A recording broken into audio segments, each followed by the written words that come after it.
Okay, what you see here on this laser blast gun body is water-based clay, which you very simply slice and push up against this. And I've got the seam line much higher on this side and much lower on this side.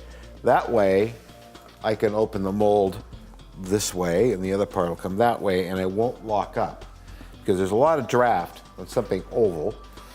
If you got an oval shape like this, you want your seam to be exactly at the very center of the draft, and that's very difficult to do. So what I did is augment it, so it's like this. So this parting line is higher, this is lower. There's no way I'm gonna lock this thing up, because this is a hard mold we're gonna make, and we're gonna make it out of 1630 from BJB, my favorite plastic of choice to make molds. Now in the old days, we would have made stone off of this, but for laying up fiberglass, that really wouldn't be a good idea. I've done it, but the stone can chip and stuff. So what we would normally do is take a piece of wood and cut an exact profile out, sink this down into it's dead flat, and take water-based, oil-based clay and fill in the cracks, wax this, PVA this, and then do an epoxy mold with fiberglass and epoxy resin. They come out really great. Epoxy fiberglass is very, very expensive, and it also takes till the next day to set up. With 1630, I can have the same kind of mold very quickly, very bubble free, and I can do both sides in one day, which is great. Open it the next day. So that's what we're gonna do in this. We just need a basic mold to produce this basic shape, which is gonna be covered in parts you'll never see. Here it is, and you can get these at the at Michael's, or you can make your own, which I believe this is one I made myself. I'm not sure. But got two pieces of wood here. They predict the thickness of the clay you're about to slice. What you usually do is slice off one like that.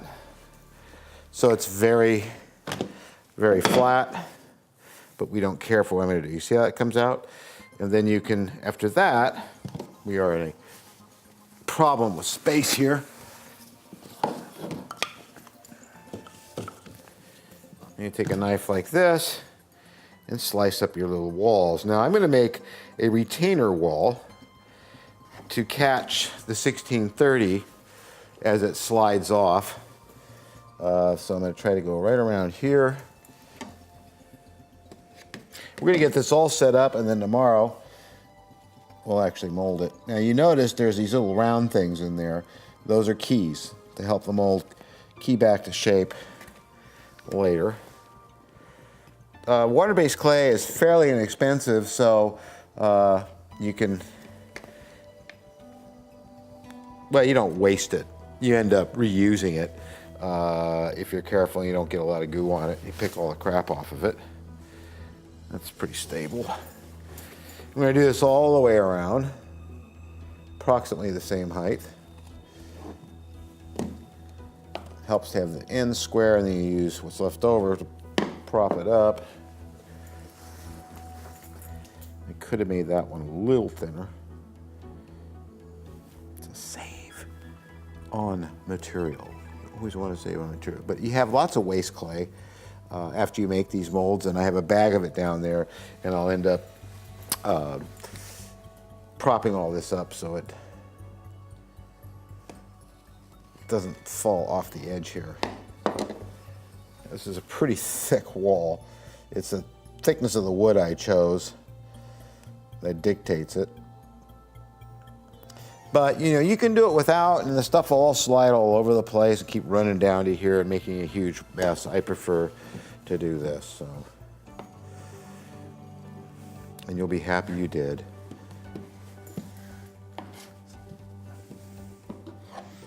I'll go like that again. And we start to form this rather nice little precise edge that goes all the way around. So we're gonna do this till I completely come all the way around to the other side, and then we'll take a look at what I've got here. The next step, of course, after this clay dries a bit more, is I'm going to put some kind of mold release on this because I think I have some PVA, but probably just Vaseline alone will work pretty well if I put it on just before I lay up the 1630. The 1630 doesn't even like to stick to itself if you don't get it put together, one layer on top of another, when it's still tacky, I have noticed. One of my favorite tools is a self-made tool, and that's a popsicle stick with just cut off sharp on the end. It makes a great tool for going up and doing this kind of thing, getting a very precise edge. Mary comes around here. You notice this going across here, it just points it right up. Then you take a brush and some water and get rid of the excess that builds up there. It just washes off. And then you got a very precise little line seam there. Again, it could be more precise than this, especially when you're doing other types of molds. But for this is all we need. So I'm going to slice up some more sections and put them on there. And when we come back, we will put some kind of mold release on this and then bag it up. And tomorrow we'll start having fun with plastic. What do you think? Does it look like a laserblast gun? Sorry. I love to screw with you. But I'm just seeing some little gaps down here, so I kind of pound the clay and it makes it merge with the clay that's here. But this looks pretty good. I'm really happy with it. I mean, it's way more than it has to be for the shape I need. But the thing we're going to need to do is get some PVA and some wax on it, which I kind of should have done before. But what we're going to do is just using, well, a brush and a cup. We're going to squirt some of this McGuire's into it, car wax. There's another wax I used to use. What's it called that you get at the plastic stores? I'm drawing a blank on it. Some of you may remember. Part5 wax, I believe is what it was called. We'd put that on and then PVA. Now, this is not a real crucial part. Even the dust that will be on here, you can see where it's very dry here. There's still a light coating of clay dust on it, and even that acts as a mold release. But for our purposes, as long as we put a little wax on this, like so, and then after this, it'll kind of dry a bit, and we'll rub it down with a paper towel. And then I'll add, I don't have PVA. And in fact, trying to find that in this town is rather difficult. There's West Marine, and they have Fiberglass Surprise, and they have a pink stuff that I believe is PVA. That's all we need for that. That and a paper towel. And so I have, well, I got this from Berman's, but it's from Friends Berman, same place. This is Wonder Foil Separator. And this originally was used when you had plaster tooth casts or stone tooth casts, and you wanted to build acrylic, tooth acrylic, dental acrylic, on the stone and get it to release. You would put several coats of this on there, and then you could actually put it under water, and it would just release because if the water hit it, it would dissolve again. So it's very much like PVA, and even if you didn't add the water, it would still release pretty easily. And they used to call it, reason why they do, Wonder Foil. They used to call it Easy Foil. Wonder Foil, because originally they had a very thin foil that they used back in the 50s, 60s, that would literally, you could press it down onto any shape and it would conform to it, and then you'd build your dental acrylic on that. And that was used for making partials and bridges and things like that.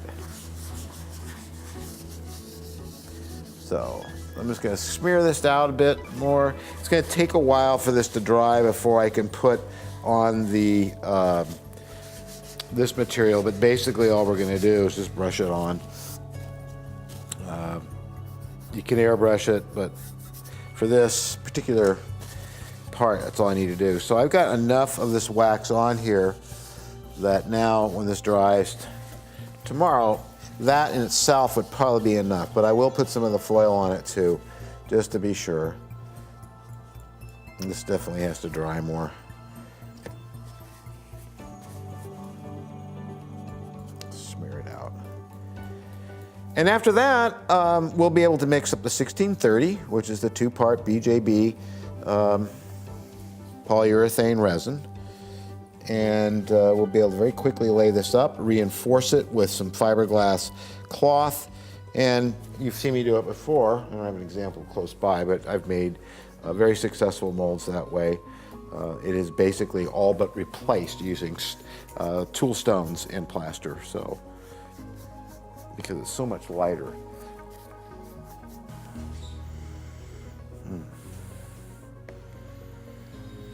So I'm going to make a mold out of 1630. I'm not using a scale because it's a 50-50 mix, right? Right?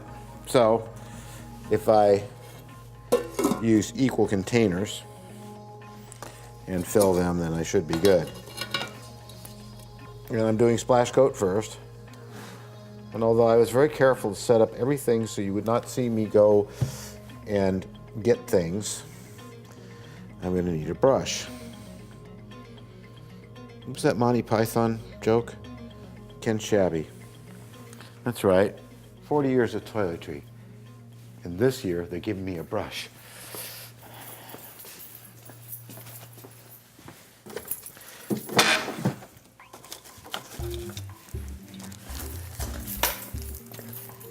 So, got 2 equal parts there. Always close your lids. Make sure they're the correct lids because you can contaminate this stuff.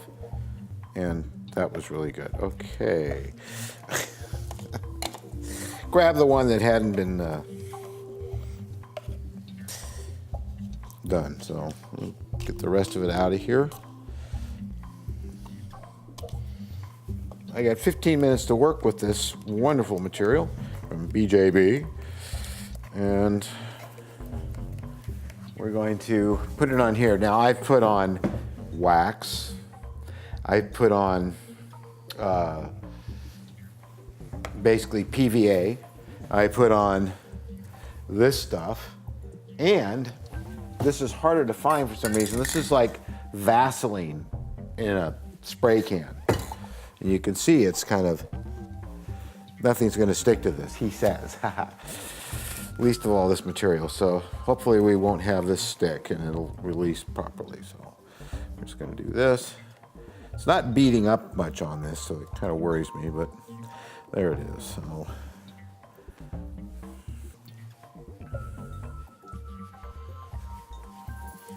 yeah, I think even if I had silicone on it, it would probably, I mean, Vaseline probably would not beat up either. So. Oh, it's beating up, yeah. I can see it. We're good.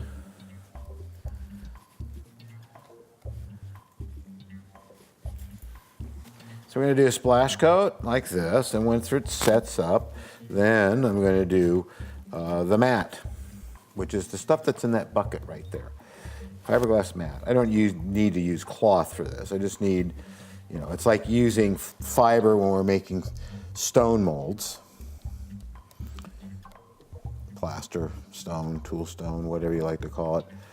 And you can see it is beading. You see that? That's beading. Good. We're glad about that. And you see having those nice little walls of clay up there, what that's doing? It's keeping it neat and clean. No mess, which is how I like things. So, as much as possible, because this is a messy business.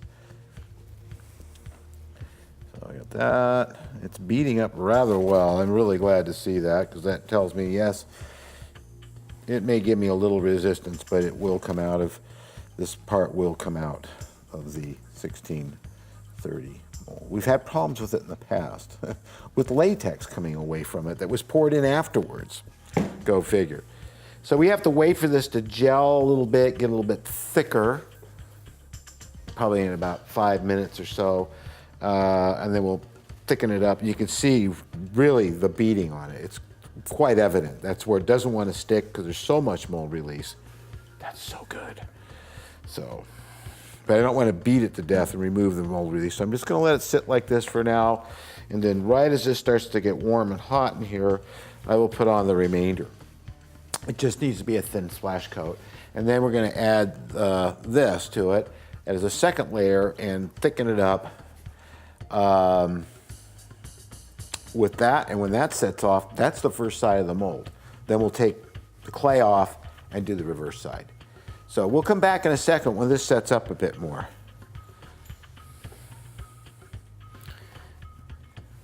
So as you can clearly see, it's getting thicker. Thickerer? Yeah, I make up words. Works for me.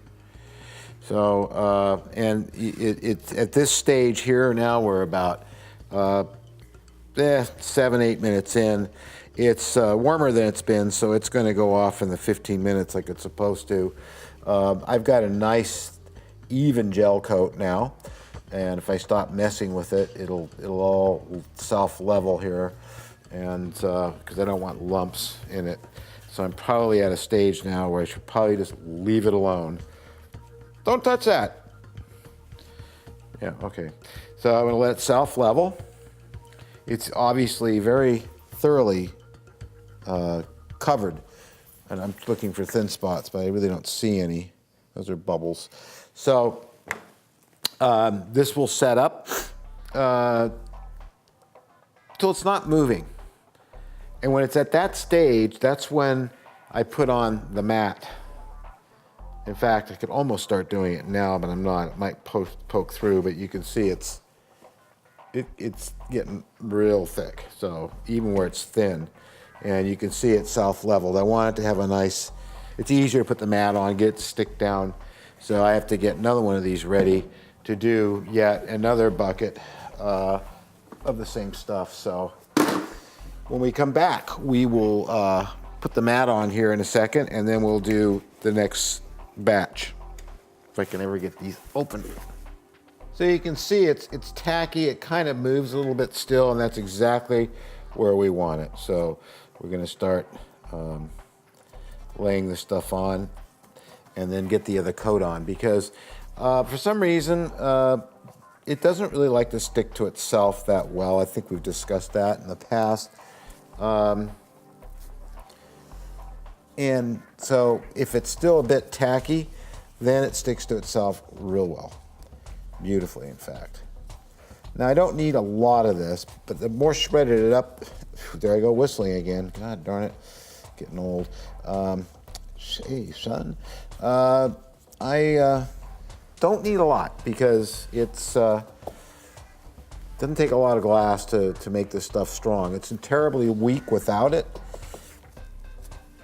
and will just, snap on you. So you try to get this mold apart without having some fiberglass cloth or mat in it like this, you're really asking for trouble. Now, the other thing is, too, is it's almost better to wet the surface first, which is what I should have done, with a coat of this, although this is sticking pretty good, of the stuff, because it can be hard to soak in at times, especially when it's dense like that. But, which is why I shred it up so much, so that the next batch will go through it quite easily. See, that's too dense there. You want to shred that up. Otherwise, it's a thick material. It's not really thin, so it doesn't really want to run through it easily. That's why I pre-shred it, and then I shred it again as I'm putting it on. And see, this is really why you pay the $3 a month, is because you want to learn how to make molds like this. And, okay, you could have made this mold out of epoxy, $150 a gallon epoxy resin, or this stuff is like $80 for a 2-gallon kit. So that's 2 gallons, and it sets up faster. You have less problems and issues with bubbles on the surface, far less. And it's pretty much, once it's glassed up, strong enough. So we're going to do the same thing again. We're going to pour up 2 of these and go to town. To the top. See, gallon of A and B. So when it's, when they say it's $80 or $90 for a gallon, it's really 2 gallons. 2 gallons of epoxy would cost you $300. So you can see the advantage. Okay, so here we go again. I'll pour this into this bucket here. And this is a flexible plastic bucket, and it's got a thin coating of get your thoughts together, Steve. Of a thin coating of Vaseline. Thank you, Mary, in it. So, which really helps.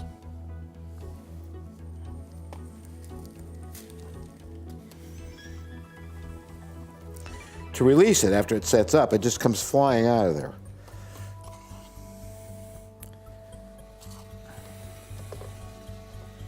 Stir it up. Really easy. So easy to work with. So simple, a child could do it.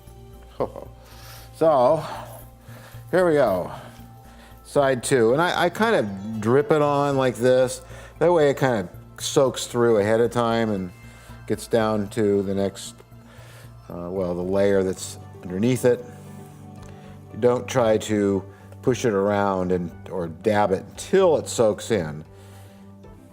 Now, normally, lately, in fact, I haven't been making molds with 1630 that long. So I have a tendency to go too thick with the stuff, thinking it's plaster. And you need it to be thick to be strong. That is not the case with resins. Resins, if they're properly supported by fiberglass cloth or mat like this, then it should only be 1 layer for the gel coat and 1 layer for the backup coat, the bracing coat, the mother coat, like that. You see how it's soaking in really nice? So I haven't really done anything yet, because at this stage, the material is thin enough, it's running through, soaking through. And I'll probably, if there's any of this resin left, put a little bit more mat on top, just a little bit, especially on the edges.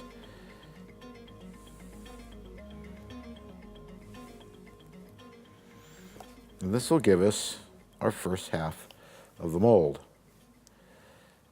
which I'd love to open tomorrow, but it's going to have to sit for the weekend.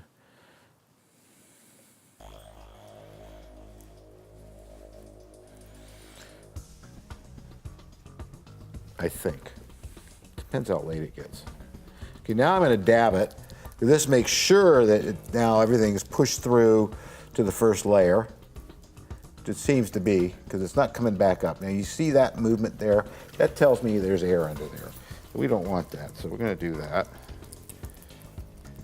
It's not soaking through, but it will when you do that. Now it's in there. See that? Yeah, it came up. That's why. I'm going to push it back now and dab it down. Same thing here.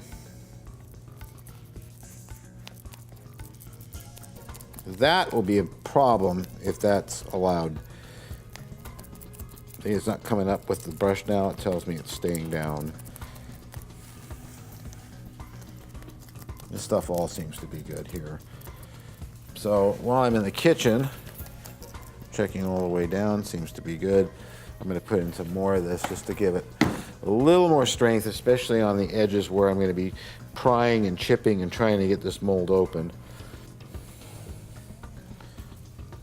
Getting this mold open.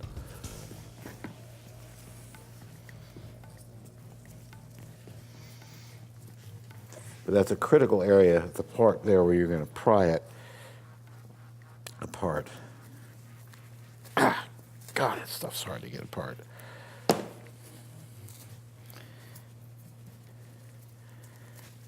Nice thing is it's already wet, so it's soaking right up and through it.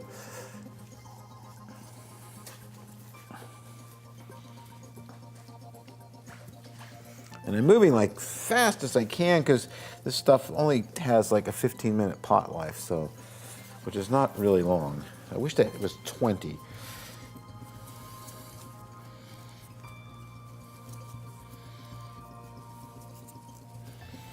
Okay, so it starts getting thick quick, and then it starts trying to stick to your brush.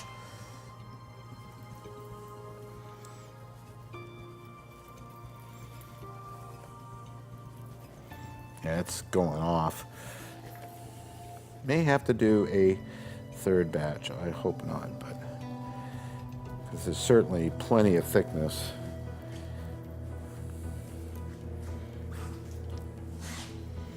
It's a real art to working with 1630 or any resin like polyurethane resin like this, which goes off really fast, unlike polyester resin and epoxy resin.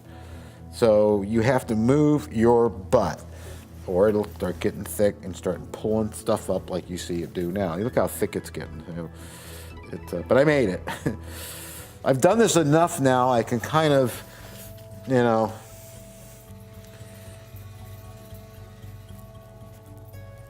do it without screwing up. But if you do screw up, just do another batch. It's simple. Child could do it, right? So, a little bit more up here just for S and grins. But that probably will be a very thin area in the mold. A little bit there, a little bit there. There, there. Hopefully I'll be able to dab this down. You can mix alcohol with you can put like alcohol on a brush, and when this stuff starts getting thick, and you can still get it to go down. So I don't have the alcohol handy, so.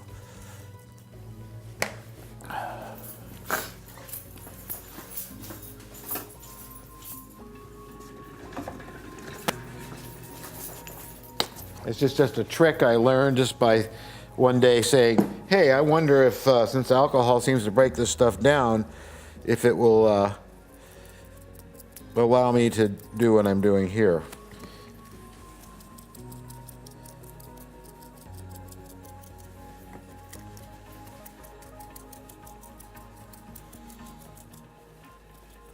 I probably will have to do one little tiny bit more in a cup, which we'll do here in a minute. But I just wanted to get all this down.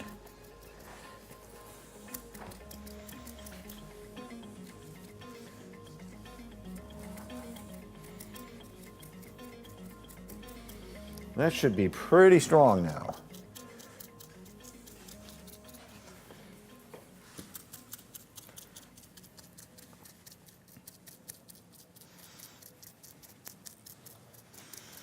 So very quickly here, we will mix up a little more.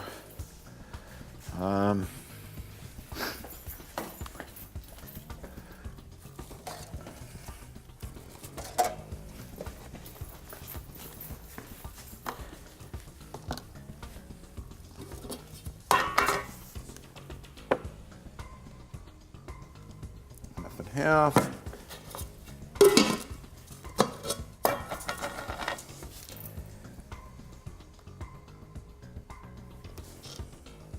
See how good did I do. Oh, perfect. And another brush.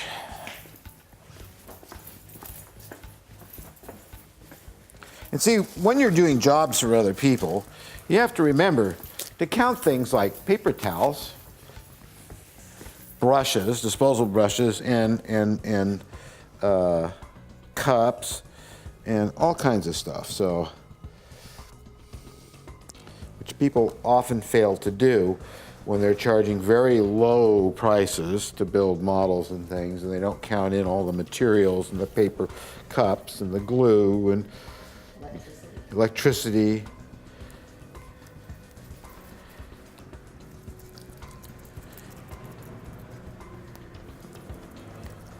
So that part of it is not profit. That is materials costs, expendables, and stuff like that. Right, Mary? So we kind of ended up putting like a third coat on it, but it's still not that much. It's still pretty thin, the whole mold. And I have that one batch I made up is a little bit more than I needed, so okay, I'll, rather than waste it,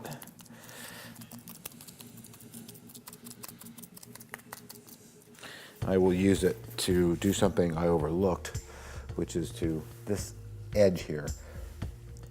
I decided to cap the end of the form because we don't need it. In fact, we need it to be open on the end so we can put the handle in there. So this mold will be open, plus I can get inside of it when I put the two halves together when I'm laying up a product and be able to get it seamed up on the inside easier. It looks like I could use a little tiny bit more there. Okay.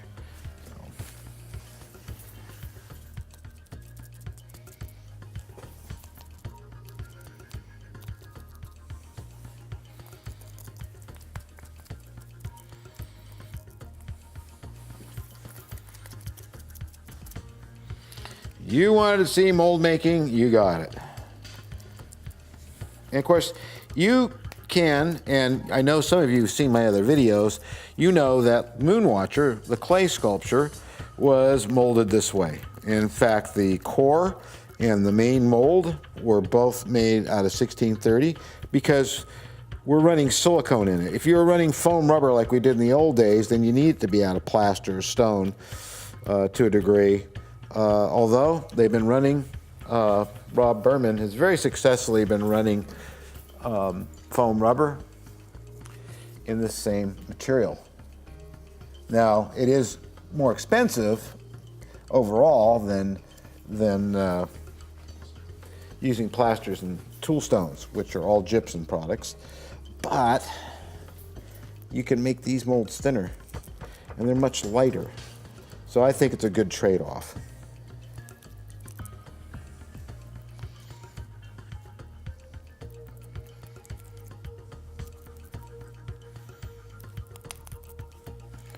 And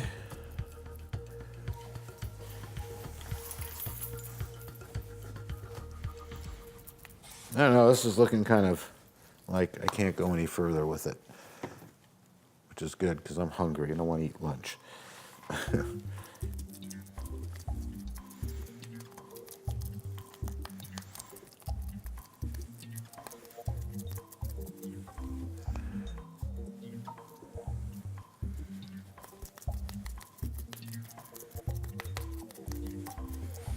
That's going to be a nice mold, as long as it opens up. I always say that, and I have been saying it since the first mold I ever made back in 1971.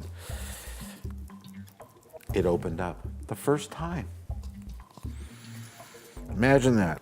But I did in my career have others that, even after I thought I knew what I was doing, didn't open up very well. But you can usually always get something out of them. So that's that. Now, we've done that. We're going to do, I'm going to go to lunch. This is going to get pretty darn hard enough to remove all this clay. You'll see how that's done. We're going to flip it over, and we're going to do the other side. Basically the same thing. And I'm just going to lay a little clay along the edge there so it doesn't drip all over the place, and do the same thing again. And then I doubt we'll open it today, but we might. For sure on Monday. So we'll see you for side 2 in a moment. So, ow! It's ready to come apart here. So I'm gonna start pulling out wood because we don't need this wood in here anymore. I don't think. Oh, and I gotta get my bag out for my clay, because I like to save the clay. The stuff all costs money. Lots and lots of money. For a minute I thought I had a spider on myself there. No. That's why I have a wood pile. I never throw out cut pieces of wood for this very reason. You see that? I learned this in the studios a long time ago. And I'm going to put this waste clay, as they call it, really isn't waste at all. And you have to be very careful of the shrouds. Not the shroud of Turin or whatever it's called, but the shrouds of this can be very sharp and go right through a rubber glove and maim you.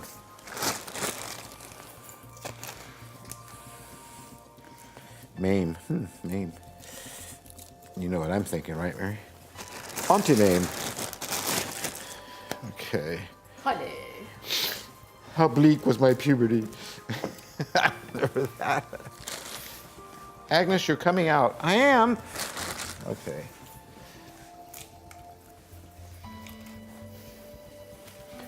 Yep. Save that clay. Look how much the clay I've saved. I mean, it's just an enormous amount. So now we should be able to just kind of take this like so. We'll keep some of the wood to stabilize it. This stuff got hard as a rock, so it goes bye-bye. That goes there. It's okay. Good. Hard as a rock. Good.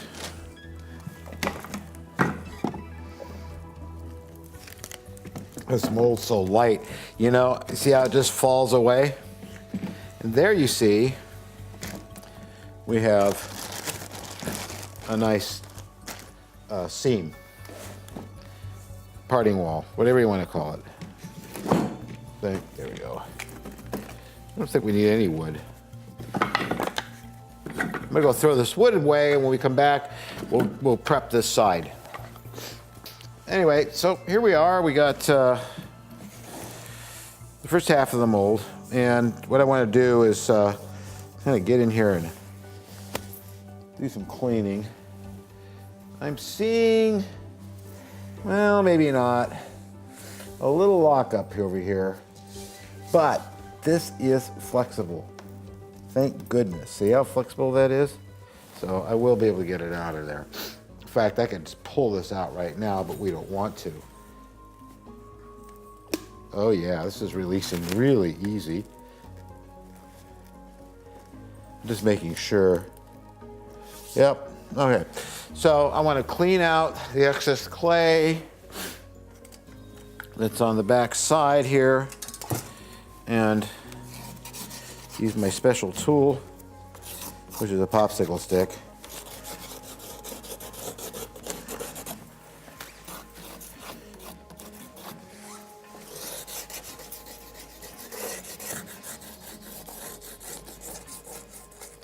It's actually shrinking away a little bit there, which is just fine with me. It means it's going to come out of here really easy.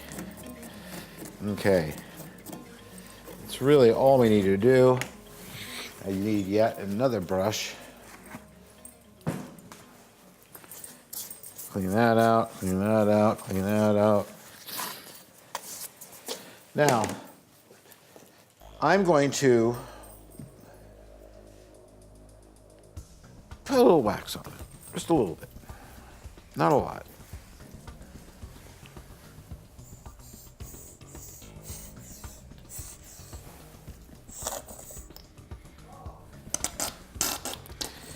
God, that sounds just like a cat having diarrhea in a cat box. It really does. Yeah, well, you're around cats as long as I had been. You get shell-shocked. Anyway, so I'm going to spread some of this around like so, yada, yada, yada.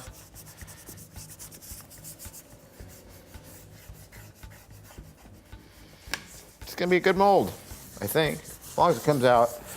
It will. I may destroy the master getting it out, but it will come out. Often the masters are always ruined. If this one isn't ruined, I'm actually going to use it in one of the gun builds, because why not? A little paper towel. I'm going to smooth it out some more. This will help dry it out faster. So we want this done before midnight tonight. Right, Mary? Now it's interesting how I see leakage down there. It is really moving easily away from this mold. So just to be real sure that I don't leak any material down into itself, I'm going to force a little clay into those cracks, which will help. Plus clay is also another good mold release. I think the rest of it's pretty okay. All right, so we got the wax on there. It's drying up pretty good. Then I'm going to take this stuff, which is a super duper 301 non-silicone mold release, and we're going to spray that on here. You can see it beating up on the wax. The wax is a good insurance.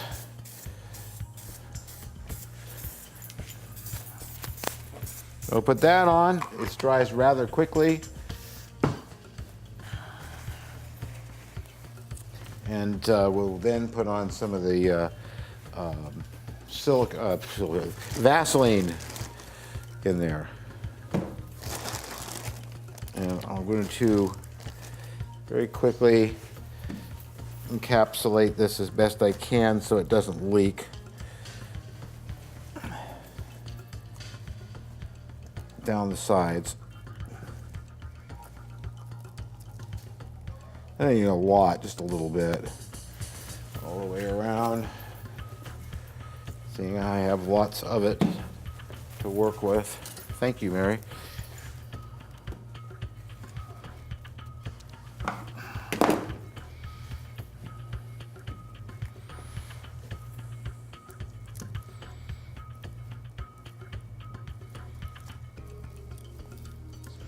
So we're going to do this all the way around the edge, so we have a way of trapping the excess material, which will try to drip down. And when we come back, we're going to lay up the second side. Well, as promised, we're doing side 2. Same thing. I built up a less sophisticated wall this time because I used waste clay, and I have to get this done. It's getting late. So, same deal.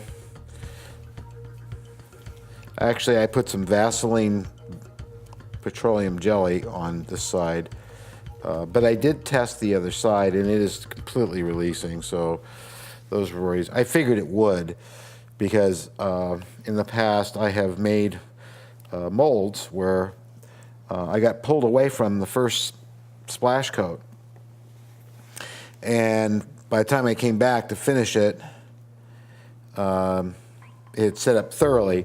So it didn't, when I took the mold apart, I noticed that at the edges, I could actually peel the 2 layers apart if I tried. So it doesn't stick to itself very well. You'll notice in here, I put these little darts of clay.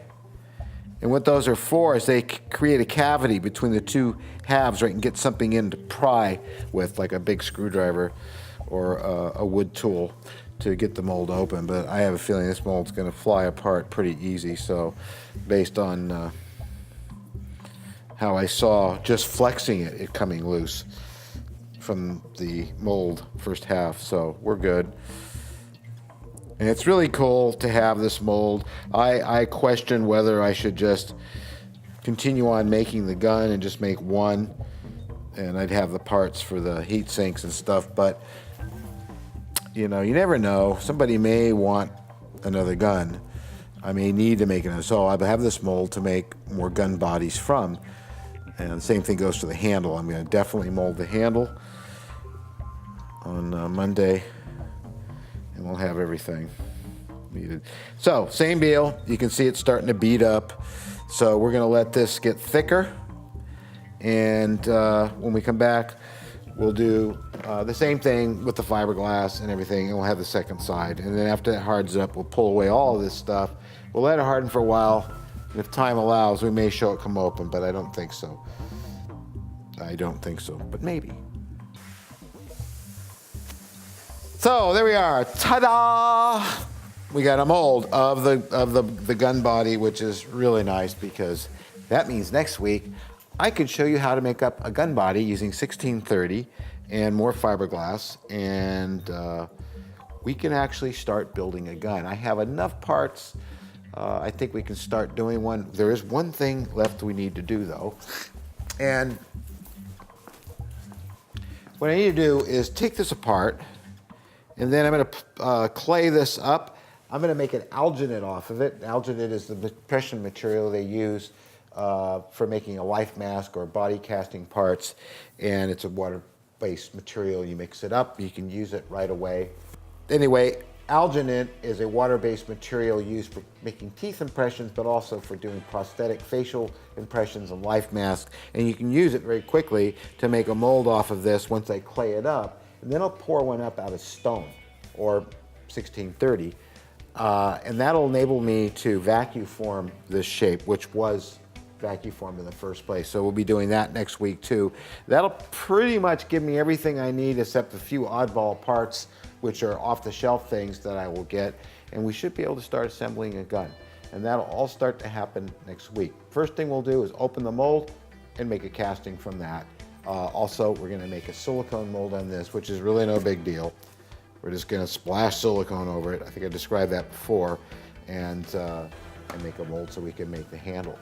So we're getting there, and we'll do more on Monday.